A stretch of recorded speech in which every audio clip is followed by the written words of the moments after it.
George കള്ളിവേൽ മുതിർന്ന മാധ്യമ പ്രവർത്തകൻ ജോർജ് കള്ളിവേൽ നമ്മൾ ആദ്യഘട്ടങ്ങളിൽ തന്നെ ഈ ഡൽഹി തെരഞ്ഞെടുപ്പിന് ശേഷം തന്നെ നമ്മൾ പറയുകയുണ്ടായിരുന്നു ഒരു സർപ്രൈസ് ആയിരിക്കും ഒരിക്കലും നമ്മുടെ ഊഹാപോഹങ്ങൾ ശരിയാകാൻ ഇടയില്ല. അതാണ് ഒരു ബിജെപിയുടെ ഒരു പൊളിറ്റിക്കൽ തന്ത്രം. അതുതന്നെയാണ്.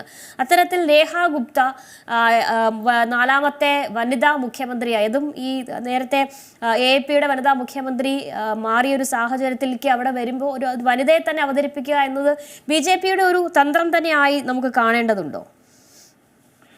രേഖ ഗുപ്ത ഒരു അപ്രതീക്ഷിത താരമൊന്നുമല്ല. ഇവിടെ ഒരു വനിതനെ കൊണ്ടുവരാനുള്ള എല്ലാ സാധ്യതയുണ്ട്. കാരണം BJP ഇപ്പൊ പലയിടത്തും ചെയ്യുന്നത് വളരെ ശക്തരായ നേതാക്കന്മാരെ ഒഴിവാക്കിക്കൊണ്ട്, ഇപ്പൊ നമുക്കറിയാം ആരെങ്കിലും ശക്തരായാൽ മധ്യപ്രദേശിലെ ശിവരാജ് സിംഗ് ചൗഹാൻ 3 തവണയായപ്പോൾ ശക്തനായപ്പോൾ അദ്ദേഹത്തെ മാറ്റി. അവിടെ ഒരു പുതുമുഖത്തെ സ്ഥാപിച്ചു. നമ്മുടെ ഹരിയാനയില് മനോഹർലാൽ ഖട്ടാർ ശക്തനായി വന്നപ്പോഴത്തേക്ക് അദ്ദേഹത്തെ മാറ്റി. അത് അവരുടെ ഒരു തന്ത്രത്തിന്റെ ഭാഗമാണ്. കാരണം വലിയ ശക്തരൊന്നും സംസ്ഥാനങ്ങളിൽ വേണ്ട എന്ന് മോഡി അമിത്ഷായുടെ ഒരു താല്പര്യം. അതുകൊണ്ടാണ് വിജേന്ദ്ര ഗുപ്തയൊക്കെ പുറത്തായത്. അല്ലെങ്കിൽ ഇവിടെ പർവേഷ് വർമ്മയും ഇവരുടെ പേരുകളൊക്കെ ആയിരുന്നല്ലോ പരിഗണിച്ചുകൊണ്ടിരുന്നത്. പക്ഷേ ഈ രേഖ ഗുപ്തയെ മുഖ്യമന്ത്രിയാക്കുമെന്ന് ഇന്നലെ രാവിലെ 8 മണിക്ക് തന്നെ ഞാൻ എന്റെ ന്യൂസ് എഡിറ്റേഴ്സിന്റെ ഗ്രൂപ്പിൽ ഇട്ടിരുന്നു. ഇന്നലെ രാവിലെ അത് നമുക്കറിയാമായിരുന്നു ഇതിലേക്ക് സംഭവിക്കുന്ന ഇത് തന്നെയാണ് എന്ന കാര്യത്തിൽ ഒരു സംശയവുമില്ലായിരുന്നു.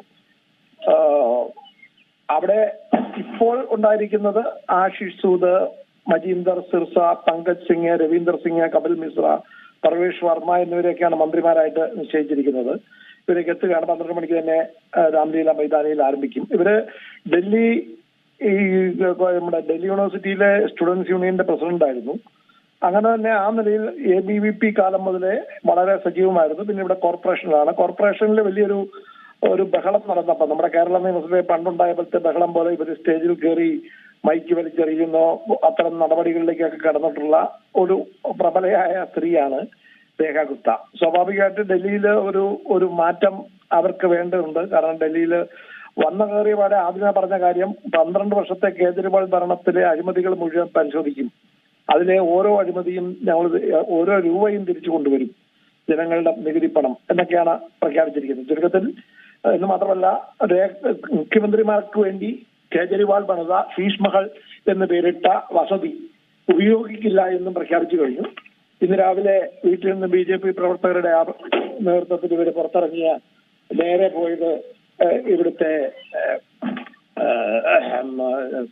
ശിവക്ഷേത്രത്തിലേക്കാണ്. അവിടെ പോയി പ്രാർത്ഥന നടത്തിയ ശേഷമാണ് ഇപ്പോൾ അവർ പോകുന്നത്. വളരെ കൃത്യമായി വിജേന്ദർ ഗുപ്തനെ നമുക്കറിയാം ഡൽഹിയിലെ അസംബ്ലി സ്പീക്കറായിട്ടാണ് ഇപ്പോൾ നിയമിച്ചിരിക്കുന്നത്. മോഹൻ സിംഗ് ബിഷ്ടിനെയാണ് ഡെപ്യൂട്ടി സ്പീക്കറായി വെച്ചിരിക്കുന്നത്.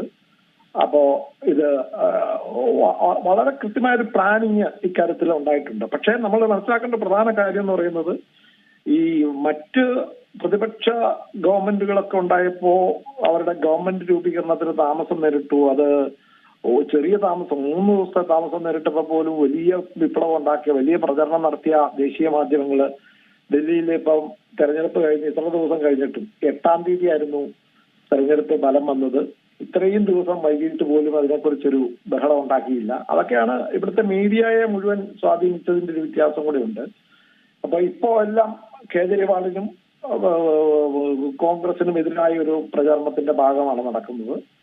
തീർച്ചയായിട്ടും ഒരു മാറ്റത്തിന്, സ്ത്രീകൾക്ക് ഗുണകരമായ ഒരു മാറ്റത്തിന് തീർച്ചയായും ഈ ഇവരുടെ പുതിയ വനിതാ മുഖ്യമന്ത്രിയുടെ സ്ഥാനാരോഹണം സാധിക്കുമെന്ന് തന്നെയാണ്. ഇന്നിത് ഒരു രേഖ ഗുപ്ത വരുന്നതോടെ സ്ത്രീകൾക്ക് അനുകൂലമായ പല തീരുമാനങ്ങളും ഇനിയും ഉണ്ടായേക്കാമെന്ന് ആണ് പറയുന്നത്. തീർച്ചയായിട്ടും ആയിരക്കണക്കിന് ആളുകൾ എത്തിക്കഴിഞ്ഞു. അതെ സാർ, ഈ ഡൽഹിയെ സംബന്ധിച്ചിടത്തോളം രാജ്യ തലസ്ഥാനം BJPക്ക് തിരികെ കിട്ടുന്നത് 27 വർഷങ്ങൾക്ക് ശേഷമാണ്. അപ്പോൾ സ്വാഭാവികമായും നമ്മളൊരു കരുത്തുറ്റൊരു നേതാവ് മുഖ്യമന്ത്രിയായി എത്തും എന്ന് നമ്മൾ പ്രതീക്ഷിച്ചിരുന്നു. പ്രത്യേകിച്ച് AAPയുടെ തലതൊട്ടപ്പനായ കെജ്രിവാളിനെ തന്നെ നിലംപരിശാക്കിയ പർവേഷ് വർമ്മ എത്തുമെന്നായിരുന്നു നമ്മുടെ ഒരുപാട് പ്രതീക്ഷിച്ചിരുന്നത്. പക്ഷേ അതൊക്കെ മാറ്റിമറിച്ചുകൊണ്ടാണ് ഇപ്പോൾ രേഖ ഗുപ്ത എത്തുന്നത്. അപ്പോൾ ഈ ഒരുപാട് പ്രതീക്ഷകളുണ്ട്. BJPക്ക് ഒരുപാട് കാര്യങ്ങൾ ചെയ്യേണ്ടതുണ്ട്. 27 വർഷങ്ങൾ കഴിഞ്ഞ് കിട്ടുകയാണ് രാജ്യ തലസ്ഥാനം. അപ്പോൾ ഒരു കൃത്യമായ ഒരു അജണ്ട പ്ലാൻ ചെയ്തിട്ടുണ്ടാകിട്ടായിരിക്കില്ലേ രേഖ ഗുപ്തയെ ഒരു സ്ഥാനത്തേക്ക് കൊണ്ടുവന്നിട്ടുണ്ടാവുക? ഇവിടെ കാണേണ്ടത് വളരെ പ്രബലമായിട്ടുള്ള നേതാക്കളെ ഒഴിവാക്കിക്കൊണ്ട്, അതായത് മുഖ്യമന്ത്രിയാകാൻ ജനങ്ങളോ അല്ല പത്രങ്ങളോ മാധ്യമങ്ങളോ പ്രതീക്ഷിച്ച BJPയുടെ ഡൽഹിയിലെ പ്രവർത്തകർ പ്രതീക്ഷിച്ചവരെ എല്ലാം ഒഴിവാക്കിക്കൊണ്ടാണ് ഇപ്പോൾ രേഖാ ഗുപ്തനെ മുഖ്യമന്ത്രി സ്ഥാനത്തേക്ക് നേരിട്ട മുഖ്യമന്ത്രിയായി നിയമിച്ചിരിക്കുന്നത്. അത് വളരെ അതിനകത്തുള്ള തന്ത്രം എന്ന് പറയുന്നത് BJPയുടെ കേന്ദ്ര നേതൃത്വം പറയുന്നതിന് അപ്പുറത്തോട്ട് ഒരക്ഷരം അനങ്ങാത്ത ഒരാൾ എന്നതാണ് പ്രധാനം. അപ്പൊ അതിൽ അത്തരത്തിലുള്ള ഒരു നീക്കമാണ് നടത്തിയിരിക്കുന്നത്. അല്ലാതെ ഇതിനകത്ത് വലിയ തന്ത്രങ്ങളുണ്ടെന്ന് ഞാൻ കരുതുന്നില്ല. ഒരു വനിതാ ഫേസിനെ കൊണ്ടുവരിക എന്നത് വഴി ഈ രാജ്യത്തെ ഒരു വനിതാ മുഖ്യമന്ത്രിയെ കൂടെ ഞങ്ങൾ കൊണ്ടുപോകുന്നു എന്ന് പറയുകയും ചെയ്യാം. അപ്പൊ അത് അത്തരത്തിലുള്ള മറ്റു ചിലരെ ഒതുക്കാൻ കൂടിയാണ് രേഖാ ഗുപ്തനെ മുഖ്യമന്ത്രി സ്ഥാനത്തേക്ക് കൊണ്ടുവന്നത് എന്ന് പറയും. അപ്പൊ ഇന്ന് രേഖാ ഗുപ്ത പറയുന്ന കേട്ടാൽ നമുക്ക് ചിരി വരും. എന്നെ ഡൽഹിയിലെ ജനങ്ങളാണ് മുഖ്യമന്ത്രി സ്ഥാനത്തേക്ക് കൊണ്ടുവന്നത് എന്നൊക്കെയാണ് രേഖാ ഗുപ്ത ഇപ്പൊ രാവിലെ പത്രങ്ങളവരോട് പറഞ്ഞത്. തീർച്ചയായിട്ടും എന്തായാലും ഡൽഹിയെ സംബന്ധിച്ചിടത്തോളം ഒരു മാറ്റം അനിവാര്യമായിരുന്നു. ആ മാറ്റത്തിന് ഒരു വനിത നേതൃത്വം നൽകുന്നത്. നമുക്കറിയാം, അതിഷിയായിരുന്നു മുഖ്യമന്ത്രി. ഒരു വനിതയിൽ നിന്ന് മറ്റൊരു വനിതയിലേക്കാണ് വരുന്നത്. BJPയുടെ അവസാനത്തെ മുഖ്യമന്ത്രി സുഷമ സ്വരാജ് ആയിരുന്നു 27 വർഷം മുമ്പ്. വീണ്ടും മൂന്നാമതൊരു വനിത ഡൽഹിയിലെ മുഖ്യമന്ത്രിയാകുന്നു. കുറച്ചു കാലത്തേക്കാണ് വനിത. ആദ്യത്തെ സുഷമ സ്വരാജ് 49 ദിവസമായിരുന്നെങ്കിൽ അതിഷിക്കും ഏതാനും കുറച്ച് നാളുകൾ മാത്രം ആണ് കിട്ടിയത്. ഇപ്പോൾ രേഖാ ഗുപ്ത അധികാരത്തിൽ എത്തിയിട്ടുണ്ട്. എത്ര കാലം ഉണ്ടാവും എന്ന കാര്യം ഇനി നമ്മൾ കണ്ടറിയണം. BJP ഇപ്പോ രേഖാ ഗുപ്തയെ കൊണ്ടുവന്നു. സാർ സൂചിപ്പിച്ചതുപോലെ അതൊരു തന്ത്രമല്ലെങ്കിൽ പോലും BJPക്ക് ഡൽഹിയിൽ കുറച്ച് തന്ത്രങ്ങൾ പയറ്റേണ്ടതുണ്ടല്ലോ. കാരണം 27 വർഷം കഴിഞ്ഞ് വരുന്നു.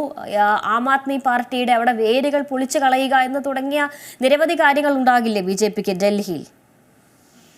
തീർച്ചയായിട്ടും അത്ര എല്ലാ തന്ത്രങ്ങൾക്കും വേണ്ടിയാണല്ലോ BJP പല പല പല പരീക്ഷണങ്ങൾ നടത്തുന്നത്. അത്തരം പരീക്ഷണങ്ങളിലൊന്ന് ആണ് ഇത്. അവരൊപ്പം ഓരോ മുഖ്യമന്ത്രിമാരെ പോലും മഞ്ജിന്ദർ സിംഗിനെ സിക്ക് അല്ലെങ്കിൽ ഓരോ മന്ത്രിമാരെ പോലും നിശ്ചയിച്ചിരിക്കുന്ന പഞ്ചാബി ആയിട്ടുള്ള ആശിഷ് സൂദിനെ വെച്ചിരിക്കുന്നു. ഓരോ സ്ഥലത്തു നിന്നും അതിന് പ്രാതിനിധ്യം കൊടുത്തുകൊണ്ടാണ് പൂർവാഞ്ജലിന്ന് ഒക്കെയാണ് ഈ മന്ത്രിമാരെ. അപ്പൊ ഇതിനെല്ലാം കൃത്യമായൊരു സ്ട്രാറ്റജി ഉണ്ട്. ഡൽഹി എന്ന് പറയുന്ന ഒരു എല്ലാ വിഭാഗം ജനങ്ങളുടെയും ഒരു ഒരു സംഗമ സ്ഥലമാണ് ഡൽഹി. അപ്പോൾ എല്ലാ തരം ഏതെങ്കിലും ഒരു കമ്മ്യൂണിറ്റിക്കോ ഒരു പ്രദേശവാസികൾക്കോ മാത്രം പ്രാമുഖ്യമുള്ളതല്ല, പലരും പ്രാമുഖ്യമുള്ളതാണ്. അവിടെ നമുക്കറിയാവുന്ന പ്രതീക്ഷിച്ചതുപോലെ ഒരു ന്യൂനപക്ഷ മന്ത്രി ഇതിനകത്ത് ഉണ്ടാവില്ല. അപ്പൊ ഒരു തികച്ചും ഭൂരിപക്ഷ മന്ത്രിയായിരിക്കും. ഇപ്പൊ നമുക്കറിയാം പർവേഷ് സിംഗ് ജാട്ടുകളുടെ ഭാഗമായിട്ടാണ് പർവേഷ് സിംഗ് വർമ്മനെ എടുത്തിരിക്കുന്നത്. കപിൽ മിശ്രനെ പൂർവാഞ്ജലി എന്നുള്ള ഒരു ബ്രാഹ്മിൻ എന്ന നിലയിലാണ് എടുത്തിരിക്കുന്നത്. പൂർവാഞ്ജലി എന്നുള്ള താക്കൂർ ആയിട്ടുള്ള ഒരാൾ എടുത്തിട്ടുണ്ട്. അപ്പം പല തരത്തിലാണ് ഇതിനൊക്കെ ഓരോ സാമുദായിക പ്രാതിനിധ്യമാണ് മുഖ്യമായും ഉറപ്പുവരുത്തിയിരിക്കുക. നമുക്കറിയാം ഇവിടുന്ന് ബൻസരി സ്വരാജ്, സുഷമ സ്വരാജിന്റെ മകൾ ഇവിടെ ഡൽഹിയിലെ MP ആയിട്ടുണ്ട്. അപ്പൊ ഇത് വനിതകളുടെ ഒരു വോട്ട് ബാങ്കിലേക്ക് കടന്നു കയറേണ്ടതുണ്ട് എന്ന് കൃത്യമായ ഒരു പ്ലാനിങ് കൂടെ ഉണ്ട്. അതോടൊപ്പം കൃത്യമായി ആം ആദ്മിയെ സ്ഥിരമായി ഇവിടുന്ന് മാറ്റിക്കൊണ്ട് കോൺഗ്രസിനെയും അകറ്റിക്കൊണ്ട് BJPക്ക് കുറെ കാലത്തേക്കെങ്കിലും ഡൽഹിയിൽ സ്ഥിരമായി ഭരിക്കാൻ കഴിയുന്ന ഒരു സിറ്റുവേഷൻ ഉണ്ടാക്കുക എന്നതാണ്. ഈ രേഖാ ഗുപ്ത ഒരു ബനിയാണ്. കമ്മ്യൂണിറ്റി വൈസ് നോക്കിയാൽ നമുക്കറിയാം വളരെ പ്രബലരാണ് ബനിയ സമുദായം ഇവിടെ. അപ്പോൾ ഓരോരുത്തരിലും ആ സമുദായ പരിഗണനകൾ കൂടി നോക്കിയിട്ടാണ് BJP ചെയ്തിരിക്കുന്നത്. ശരി സാർ, വളരെ നന്ദി ഈ ഘട്ടത്തിൽ പ്രതികരിച്ചതിന്. മുതിർന്ന മാധ്യമപ്രവർത്തകൻ ജോർജ് കള്ളിവേലാണ് നമ്മോട് സംസാരിച്ചത്. ഏറ്റവും പുതിയ വാർത്തകളും വിശേഷങ്ങളും വിരൽത്തുമ്പിലറിയാൻ സീ മലയാളം ന്യൂസ് എല്ലാ ഡിജിറ്റൽ പ്ലാറ്റ്ഫോമുകളിലും ലഭ്യം.